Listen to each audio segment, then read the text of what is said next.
اعوذ باللہ السمیع العلیم من الشیطان الرجیم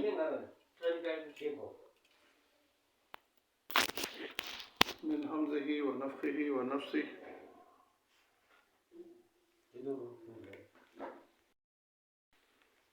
رب اشرح لی صدری ویسر لی امری واحلل عقدۃ من لسانی یفقہوا قولی رب زدنی علما رب زدنی علما رب زدنی علما۔ صفحہ نمبر 1 آخری لائن، یا ایہا الذین آمنوا انفقوا مما رزقناکم من قبل ان یأتی یوم لا بیع فیہ ولا خلۃ ولا شفاعۃ والکافرون هم الظالمون۔ یا ایہا الذین آمنوا، اے ایمان والو، انفقوا خرچ کرو، مما اس میں سے، رزقناکم جو ہم نے تمہیں دیا۔ رزقنا کا معنی ہوتا ہے دینا، اور اس کو یوں بھی کہہ سکتے جو ہم نے تمہیں رزق دیا، لیکن رزقنا کا معنی رزق کہتے ہی اس کو جو دیا جاتا ہے۔ من قبل، اس سے پہلے، ان یاتیا، آ جائے، یومن، وہ دن، لا بیع فیہ، جس میں خرید و فروخت نہیں ہوگی۔ بیع اپنی زبان میں بولا جاتا ہے لین دین۔ ولا خلۃ، اور اس دن کوئی دوستی بھی کام نہیں آئے گی۔ ولا شفاعت، اور کسی کی سفارش بھی کام نہیں آئے گی۔ والکافرون، اور کافر، ہم الظالمون، بہت ہی بڑے ظالم ہیں۔ اب یہاں دیکھیں کہ اللہ تعالیٰ نے ایمان والوں سے بات کی ہے۔ یا ایھا الذین آمنوا، اے ایمان والو۔ کون پکار رہا ہے اور کس کو پکار رہا ہے؟ اپنے ماننے والے بندوں کو، جو اس کے ایمان لانے والے ہیں، جو اس پر ایمان لائے، ان کی بات کی جائے۔ یا ایھا الناس نہیں کہا، یا ایھا الناس میں تو سارے لوگ آ گئے۔ یا ایھا الذین آمنوا، اب کچھ کام ایسے ہوتے ہیں جو ایمان والے اسلام کے اندر ہوتے ہیں، ان کو کہنے کے لیے ہوتے ہیں، اور کچھ کام ایسے ہوتے ہیں جو پوری انسانیت کو کہنے کے لیے ہوتے ہیں، جس طرح دعوت ہے، تبلیغ ہے، وہ تو یا ایھا الناس عام ہے۔ اب جب اسلام کے اندر کوئی آ گیا تو اس کے لیے جو حکم آئے گا، نماز، روزہ، حج۔ یا ایھا الذین آمنوا کتب علیکم الصیام، یا ایھا الذین آمنوا اذا قمتم الی الصلاۃ، یا ایھا الذین لا تدخلوا بیوتکم غیر بیوت، کسی گھر میں داخل نہ ہو۔ جہاں بھی بات ایمان والوں، یہ کام نہیں کرنا، یہ کرنا، یہ نہیں کرنا، ایمان والوں کو اسلام کے احکام بتائے۔ یہاں بھی فرمایا ایمان والوں کو، اے ماننے والوں، ایمان والے تو تم ہو، ایمان والے۔ اب اللہ جنہیں ایمان والا کہہ رہے ہیں، یا ایھا الذین آمنوا، وہ ہیں تو اللہ تعالیٰ ایمان والے کہہ رہے ہیں۔ جس آدمی کے اندر کوئی خوبی ہوتی ہے تو آپ کہیں گے ہیں تو آپ بڑے سچے آدمی، لیکن ایک بات سن لیں، فلاں جگہ کوئی کمی بیشی ہو گئی ہے، رہ گئی ہے۔ ہیں تو آپ بندے پکے بندے ہیں، وعدے والے بھی ہیں، سچے بھی ساتھ۔ اللہ نے یہ کہا ہیں تو آپ ایماندار۔ خطاب جس کو اللہ دے دے، بات ختم ہو گئی۔ لیکن کچھ چیزیں باقی ہیں۔ ابھی ایمان لائے ہو تو پھر ایمان کے کچھ تقاضے ہیں، ایمان کے کچھ تقاضے ہیں کہ ایمان لانے کے بعد تو ہی کام شروع ہوا۔ ایمان لانا تو کوئی شروع والا کام نہیں تھا، ایمان لانے کے بعد کام شروع ہوئے ہیں۔ عبادت کی جگہ تو ساری بعد میں لاگو ہوتی ہے نا۔ ایمان لائے ہو، اس کے بعد نماز پڑھنی پڑے گی۔ ایمان لائے ہو، اس کے بعد تمہیں روزے رکھنے پڑیں گے۔ ایمان لائے ہو تو اس کے بعد تم پر زکوٰۃ بھی اگر بنتی ہے تو دینی پڑے گی، عشر بھی بنتا ہے تو دینا پڑے گا۔ یعنی ایمان کے بعد ہی کام شروع ہے نا۔ تو اصل بات وہ ہے، اس لیے کہا متنبع کہ اے ایمان والو، کیا کہنا چاہتے ہیں؟ اب پیچھے انفقو، خرچ کرو۔ کیا کرو؟ خرچ کرو۔ اب دیکھیں کہ خرچ کا کتنی دفعہ پیچھے پڑ چکے ہیں، کئی دفعہ پڑ چکے ہیں خرچ کے بارے میں۔ بلکہ اللہ تعالیٰ نے تو اس خرچ کو قرض حسنہ بھی کہا، من یقرض اللہ قرضا حسنہ۔ کون ہے جو اللہ کو اچھا قرض دے؟ قرض وہ ہوتا ہے جو آدمی کسی کو دیتا ہے، پھر واپس امید رکھتا ہے کہ ریکوری ہوگی، ملے گا۔ تو اللہ تعالیٰ نے فرمایا مجھے جو دے گا وہ قرض ایسا قرض نہیں، وہ قرض حسنہ ہے، وہ کئی گنا بڑھ کے تمہیں ملے گا۔ تو اس لحاظ سے کبھی فرمایا مجھے قرض دو، کبھی فرمایا خرچ کرو۔ تو یہ اصل ایمان کے تقاضوں میں ہے۔ ایمان لانے کے بعد پھر دنیا کے مال کی محبت ایمان والے کے دل میں کم از کم نہیں ہونی چاہیے۔ ایمان والے کے دل میں مال کی حب و محبت کیا ہوتی ہے کہ بس اس کے پیچھے ہی پڑ جائے۔ یہ نہیں کہ ایمان والے کو مال کی ضرورت نہیں ہے، یہ بات نہیں کی اللہ نے، یہ تو ہو ہی نہیں سکتا۔ حضرت عثمان رضی اللہ کتنے بڑے مالدار تھے، عبدالرحمن بن عوف بڑے کاروباری تھے، یہ بات نہیں ہے۔ بات اصل یہ ہے کہ جس ایمان والے کی محبت مال کے پیچھے پڑ گئی ہے وہ اللہ کو پسند ہے، وہ اللہ تعالیٰ چاہتا ہے کہ نہیں مال کی محبت میں بہت پھر اللہ کی محبت پیچھے رہ جائے، مال کی محبت میں بیوی بچوں کی محبت پیچھے رہ جائے، ضروریات اور جو حقوق کی بات وہ محبت ساری پیچھے، بس مال مال مال پیسہ پیسہ۔ اللہ کے نبی نے فرمایا یقول العبد مالی مالی مالی، بندہ کہتا تھا میری دولت میری میرا مال، وَإِنَّ مَالَهُ مِنْ مَالِهِ ثَلَاث، حالانکہ اس بیچارے کو پتہ نہیں اس کے مال کے تو 3 حصے بن گئے ہیں۔ وہ جو اس نے کھا لیا، ہضم کر لیا، پہن لیا، ابلا پرانا کر لیا، آتا للہ جو اللہ کے نام دے دیا، صدقہ کر لیا، باقیہ تارک للناس، باقیہ مال تو کس کا ہے؟ لوگوں کا ہے، اس کا تو ہے ہی نہیں۔ اور وہ خوش ہے اس بات پہ کہ میں مال والا، میرے پاس دولت، میرے پاس مال، میرے پاس سب کچھ ہے۔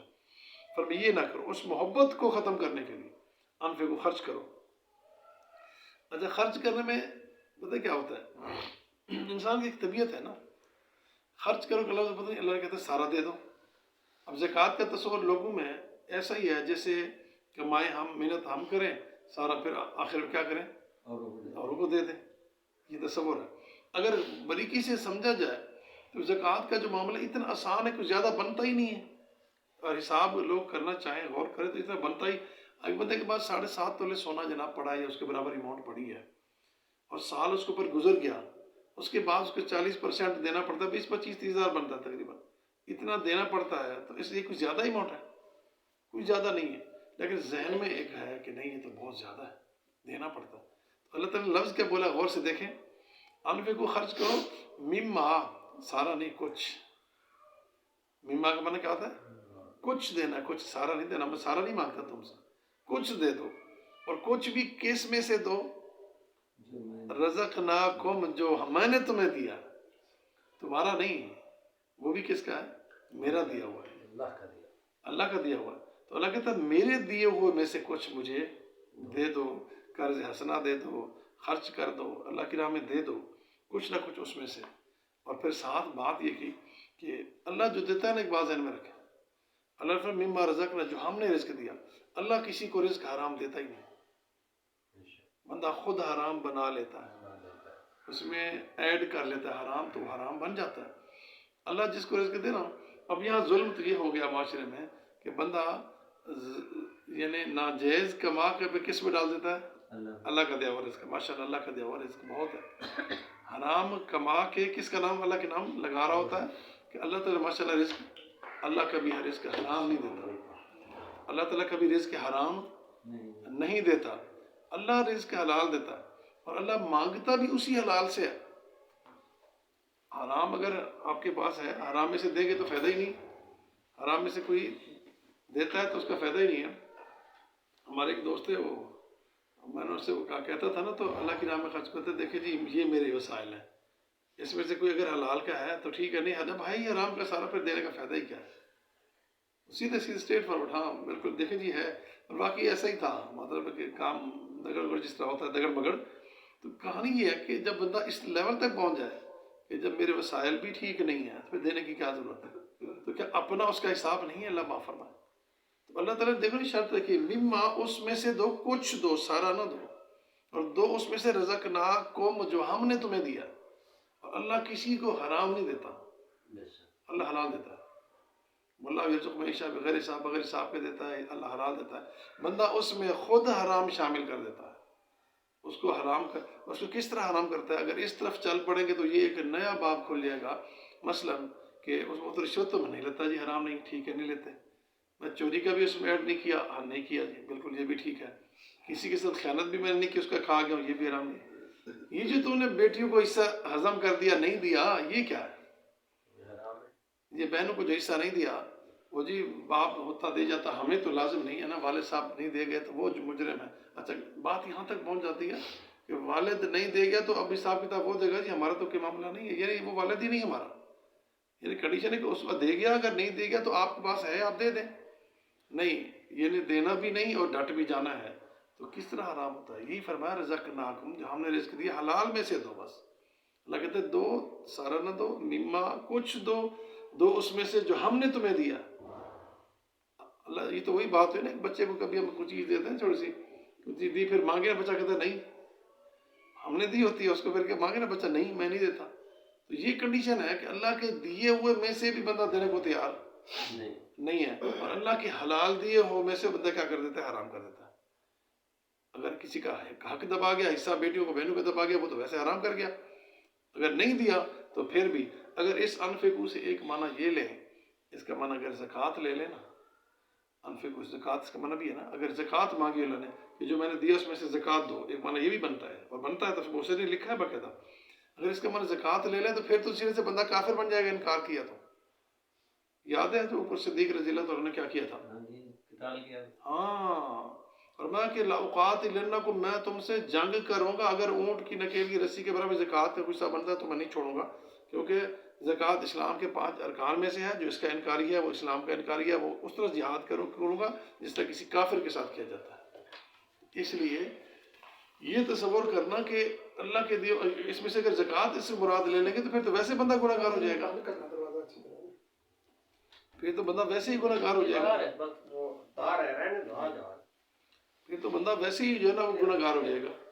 تو اصل بات یہ ہے کہ اس انفاق میں عام بھی ہو سکتا ہے اور زکوٰۃ فرض بھی ہو سکتی ہے، لیکن اللہ نے جو ہم نے دیا ان میں سے دینا ہے۔ اگلی وجہ ایک اور بتائیے، من قبل، اس سے پہلے، دے دو اچھی بات ہے، اللہ کی راہ میں دے دو، خرچ کر لو، اس سے پہلے، کس سے پہلے؟ ان یاتیکم، کہ تمہارے پاس کیا آ جائے، اس سے پہلے کہ وہ دن آ جائے، ان یاتیہ کہ آ جائے، یومن، وہ دن، کون سا دن؟ قیامت کا دن، یوم دن، وہ دن، ہاں اس کی الگ آیات ہے، میں بتاتا ہوں، اس کی بھی آیات ہے، موت بات ہوئی ہے کہ قیامت کا دن جس کی موت ہے اس کی تو قیامت ہے، اللہ کے نبی نے فرما دیا، فرمایا اس سے دیکھیں نا پیچھے فرمایا کہ سارا نہ دو، کچھ دو، اور دو اس میں سے جو ہم نے تمہیں رزق دیا ہے، یا ایمان والو ہو تم، ٹھیک ہے، لیکن دینا پڑے گا کچھ۔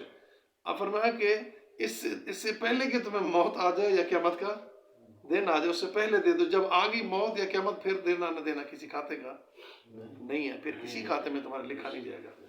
یہ عطیہ کہ وہ دن آ جائے، یومن، جس دن، اور جگہ کہتے ہیں کہ یوم اذ لا ینفع مال ولا بنون، وہ دن ایسا ہوگا، یوم اذن، وہ دن ایسا ہوگا، لا ینفع مال ولا بنون، نہ تو مال کام آئے گا نہ بیٹے کام آئیں گے۔ اچھا ایک سوال ہے اس آیت کے اندر، اللہ نے مال کے ساتھ بیٹوں کا لفظ کیوں قرار دیا؟ بیٹوں کے لیے سر کچھ کرتا ہے بندہ، بالکل، بیٹوں کے لیے بندہ مرتا ہے، بیٹیوں کی تو بات ہی نہیں کرتا، بیٹوں کے لیے یوم اذن، وہ دن ایسا ہوگا کہ اب یقیناً حیرانی تو یہ ہوتی ہے کہ وہ ماں جو ہے نا، وہ جنس جو ہوتی ہے بیٹی کی مزاج میں، وہ بھی بیٹے کے لیے ترس رہی ہوتی ہے، بیٹیوں کے لیے نہیں، کنڈیشن یہ ہے، وہ ماں بہن وہ بھی بیٹے کے لیے کہہ رہی ہوتی ہے، وہ بیٹی جو بیائی گئی ہے، رخصت ہو گئی، اس کے لیے وہ بھی نہیں بات کر رہی ہوتی ہے، اس کے حق کے لیے لڑنی ہوتی ہے، نہ بیٹوں سے لڑتی ہے نہ میاں سے لڑتی ہے، وہ بھی نہیں لڑتی، حالانکہ بیٹا بیٹی دونوں برابر ہیں، اولاد ہے، تو اللہ نے اس لیے لفظ بولا کہ جس بیٹوں کے لیے تم اس مال کو اکٹھا کر رہے ہو، یوم دن، وہ ایسا دن ہوگا، لا ینفع، کوئی فائدہ نہیں دے گا، مال، نہ وہ مال فائدہ دے گا، ولا بنون، نہ وہ بیٹے جن کے لیے کیا ہوگا، الا من اتى اللہ بقلب سلیم، جو اللہ کے پاس اپنے دل کو سلامت لے کے آئے گا، دل میں ایمان ہوگا، دل میں توحید ہوگی، شرک، بدعت، بے ایمانی، کینہ، جھوٹ، فرار، دھوکہ، کسی کی حق تلفی نہیں ہوگی، بیٹیوں کا حق کھایا ہوا بہنوں کا نہیں ہوگا، دل سلامت لے کے آئے گا، وہ کامیاب ہوگا، باقی جب وہ دن آ گیا پھر کوئی فائدہ نہیں ہوگی، مال بیٹے کوئی فائدہ نہیں دے گا۔ یہ یہاں بھی ہوئی ہے کہ اس سے پہلے کہ وہ دن آ جائے، لا بیع، اس میں کوئی خرید و فروخت نہ ہوگی۔ اصل پتہ کیا ہوتا ہے، کیا 3 لفظ بولے، غور سے دیکھیں، لا بیع، نہ اس دن کی خرید و فروخت ہوگی، ادھر سے خرید کے ادھر دے دو، ادھر سے آڑتی منڈی کاروبار چلتا ہے نا، ادھر سے پڑھ، میں نے تو ایسے کاروبار دیکھے پتہ چلتا ہے، حیرانی ہوتی ہے یہ تو ان کو زیادہ پتہ ہوگا کاروباروں کو، کچھ نہیں ہوتا ان کی جیب میں، اپنے حساب اپنے کچھ نہیں ہوتا، ایسے تیز ہوتے ادھر سے ادھر ڈالا ادھر سے پکڑ ادھر، دوسروں کی گیم پہ اپنا کاروبار چلائے ہوتے ہیں، دوسروں کے پیسے پہ اپنا ٹکا کے چلایا ہوتا ہے، ایسے تیز لوگ ہوتے ہیں ان کا اپنا انویسٹ کچھ بھی نہیں ہوتا، ادھر ادھر پکڑ ادھر بڑی چلاکی سے اپنا کام چلا رہے ہوتے ہیں، اور لوگوں کا ٹیکس بھی لے لیتے ہیں، اعتماد بھی لے لیتے ہیں، کہاں بھی ان کا اچھا چلتا ہے ٹیکس، ان کے پاس سب کچھ ہوتا ہے۔ تو بات ہے کہ اس دن اللہ فرمائے یہ چلاکیاں نہیں ہوں گی، اس دن یہ ادھر ادھر کی کہانیاں ادھر لو دو والا کھاتا نہیں ہوگا، ولا خلا، اور نہ دوستی کام آئے گی۔ خلا کہتے ہیں خلیل کا، سنا پتہ ہے خلیل کسے کہتے ہیں؟ ایک حبیب بھی دوست کو کہتے ہیں عربی میں، اور خلیل بھی دوست کو کہتے ہیں۔ ابراہیم خلیل اللہ ہے نا لفظ قرآن میں، ابراہیم یہ خلا خلیل سے ہے، خلا کا معنی بھی ہوتا ہے خلیل محبت، اور حبیب کا معنی بھی کیا ہوتا ہے؟ حدیث میں آتا ہے الکاسب حبیب اللہ، حلال کمانے والا جو خود کماتا ہے نا وہ اللہ کو پیارا ہوتا ہے، جو بیٹھے وہ کھاتا ہے نا، کسی کی کمائی کھاتا رہتا ہے، اس کی بات نہیں ہو رہی، ملتا تو اس کو بھی ہے لیکن اللہ نے پسند اس کو کیا جو خود کیا کرتا ہے، کمانے والا ہوتا ہے، خود کماتا ہے۔ الکاسب حبیب اللہ، محنت جسے کہا گیا محنتی آدمی، وہ اللہ کو بہت بڑا پسند ہے، ہاں اپنے ہاتھ سے کمائے کے بھی الفاظ ہیں۔ تو حبیب جو ہے نا وہ بھی پیارا کہتے ہیں، خلیل بھی پیارے کو کہتے ہیں۔ اب اس میں فرق یہ ہے، حبیب جو ہے نا وہ بھی دوست اور خلیل بھی دوست۔ ایک صحابی تھے حضرت اسامہ رضی اللہ تعالیٰ عنہ، اسامہ، اللہ کے رسول کے بارے میں صحابہ کہتے ہیں حب الرسول، یہ اس کی اللہ کے ساتھ نبی کے ساتھ دوستی ہے، اللہ کے نبی اس کو بڑا پیارا سمجھتے تھے، لاڈلا سمجھتے تھے، بڑا پیار کرتے تھے۔ حضرت اسامہ رضی اللہ تعالیٰ عنہ کو حب الرسول کے نام سے کہا جاتا تھا۔ اور اللہ کے نبی نے فرمایا خلیل اور حبیب میں فرق یہ ہے، یہاں لفظ ہے ولا خلا، خلیل کہتے ہیں اس دوست کو جو مشکل میں کام ہے اور آخری درجے کی دوستی ہو، سب کچھ چھوڑ چھڑا کے اس کے ساتھ دوستی ہو، اس کو خلیل کہتے ہیں۔ لیکن یہ خلیل کسی بندے کے ساتھ ہونا ہی نہیں چاہیے عربی روح سے، یہ خلیل کس سے ہونا چاہیے؟ اللہ سے، کسی اور سے ہونا نہیں چاہیے۔ اللہ کے نبی کی حدیث آپ نے فرمایا لو کنت متخذا خلیلا لاتخذت ابا بکر، اگر میں کسی کو اپنا خلیل بناتا نا تو میں ابو بکر کا اپنا خلیل بناتا، لیکن وہ میرا خلیل نہیں، میرا حبیب ہے، میرا کیا ہے؟ حبیب ہے، خلیل نہیں ہے۔ اور خلیل کا جو ہے نا وہی ہے کہ خلیل ایسا لفظ ہے جو ایسی محبت ہے جو کسی اللہ سے ہو، کسی اور سے ہو ہی نہیں۔ اللہ نے وہی لفظ بولا ولا خلا، جس طرح اللہ سے محبت ہوتی ہے نا، اس طرح تم جو دنیا کی یاروں سے محبت کرتے تھے، دوستوں سے کرتے تھے، پیسے سے کرتے تھے، چیزوں سے کرتے تھے، وہ والی محبت جو اللہ سے کرنی چاہیے تھی، پیچھے اشد حب اللہ پیچھے پڑا تھا آپ نے، ایسی محبت جو اللہ سے کی جاتی ہے وہ دوسروں سے وہ کرتے ہیں۔ تو ایک خلیل کے لفظ بولا کہ جو دوسروں سے تمہاری محبت ہونی جو اللہ سے چاہیے تھی وہ بھی اس وقت تمہارے کسی کام نہیں آئے گی، یہ معنی ہے اس کا۔ ولا شفاعت، تیسرا درجہ ہے سفارش۔ یہاں تین کام ہوتے ہیں ہمارے اپنے، تین کیٹیگری ہوتی ہے نا، یا تو پھر بندہ پیسے سے کام کرا لیتا ہے نا، ہوتا ہے کہ نہیں، تگڑے بندے کا کام ہو جاتا ہے، یا پھر کوئی دوستی کا رابطہ کرا لیتا ہے، یا پھر کوئی سفارشی بندہ تگڑا ڈھونڈتا ہے، دباؤ والا سفارشی ہو یا محبت والا سفارشی، دونوں ہو سکتے ہیں۔ فیملی کا ممبر تو پیار محبت سے سفارش کرے گا، اوپر افسر کوئی تگڑا ہے تو وہ دباؤ والا کرے گا۔ تو یہ طریقے اللہ نے تینوں نام لے کر الگ الگ کر دی، یہ دنیا میں جو تم کرتے ہو، یہ دنیا میں تمہارے کام مشقت مصیبت اور کسی کیا کہتے ہیں پسوڑی میں پھنسے ہوئے نکلنے کے لیے جو راستے اختیار کرتے ہو، یہ یہاں کے ہیں، وہاں یہ سارے نہیں چلیں گے۔ اس سے پہلے وہ والا دن آ جائے کچھ نہ کچھ خرچ کر لو، یعنی کچھ خرچ کر لو۔ فرمایا کہ اب خرچ کرنے میں کیا ہوتا ہے، خرچ کرنے کی کنڈیشن یہ ہے کہ